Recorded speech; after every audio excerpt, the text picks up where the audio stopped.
আসসালামু আলাইকুম প্রিয় ভিউয়ার, আজকের সংবাদপত্রের হট নিউজে আমন্ত্রণ জানাচ্ছি। শুরুতেই প্রথম আলো।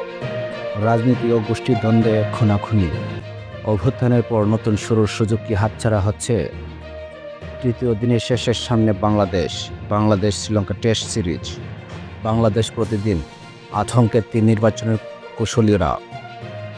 মনোনয়ন ও কমিটি বাণিজ্যে হাতিয়েছেন হাজার কোটি। ওবায়দুল কাদের। দৈনিক সমকাল। সরকার বলছে সম্ভাবনা, দলগুলোর সন্দেহ। সামাজিক ব্যবসা বিশ্বকে বদলে দিতে পারে, ডক্টর মোহাম্মদ ইউনূস। কঠোর অবস্থানে সরকার, আন্দোলনকারীরা অনড়। দৈনিক কালের কণ্ঠ। আশ্রয়ণ প্রকল্পে হরিলুট, সংস্কারের প্রতিশ্রুতি সবটুকু মিলছে না। ইরানকে আলোচনার টেবিলে আনতে মরিয়া যুক্তরাষ্ট্র। দৈনিক যুগান্তর। রেলের উন্নয়নের সাগরছড়ি। ফেব্রুয়ারির প্রথমার্ধে ভোটের বার্তা, ধারণা বিএনপির। জনগণের খেলার মাঠ এখন আবাহনীর সম্পত্তি। দৈনিক জনকণ্ঠ। বিশ্ব বদলে দেওয়ার ক্ষমতা রাখে সামাজিক ব্যবসা, ডক্টর মোহাম্মদ ইউনূস। সব দল নির্বাচনমুখী। বিতর্কিত 3 নির্বাচনে রাষ্ট্রের গচ্চা 3177 কোটি টাকা। দৈনিক ইত্তেফাক। সামাজিক ব্যবসার মাধ্যমে সুন্দর ও উন্নত বিশ্ব গড়ে তোলা সম্ভব, প্রধান উপদেষ্টা। দৈনিক ইনকিলাব।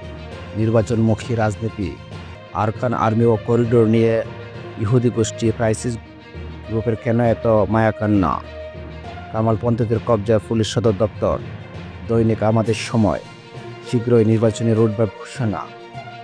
11 মাসে 15 খাতে সংস্কার। দৈনিক নয়া দিগন্ত।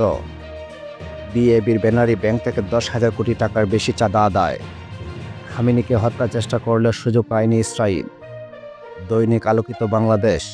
বসতে মরিয়া যুক্তরাষ্ট্র, সায় দিচ্ছে না ইরান। বাংলাদেশের চলমান ইস্যু নিয়ে আলোচনায় আগ্রহী ভারত। প্রশাসনের অদক্ষতায় কাটছে না সচিবালয়ের অচল অবস্থা। দৈনিক কালবেলা। বৃহত্তর জোট গঠনের পথে ইসলামী দলগুলো। মশা মারতে 154 কোটি খরচ করেও সুফল নেই। প্রধান উপদেষ্টা ও সিইসির বৈঠক নিয়ে কানাঘুষা।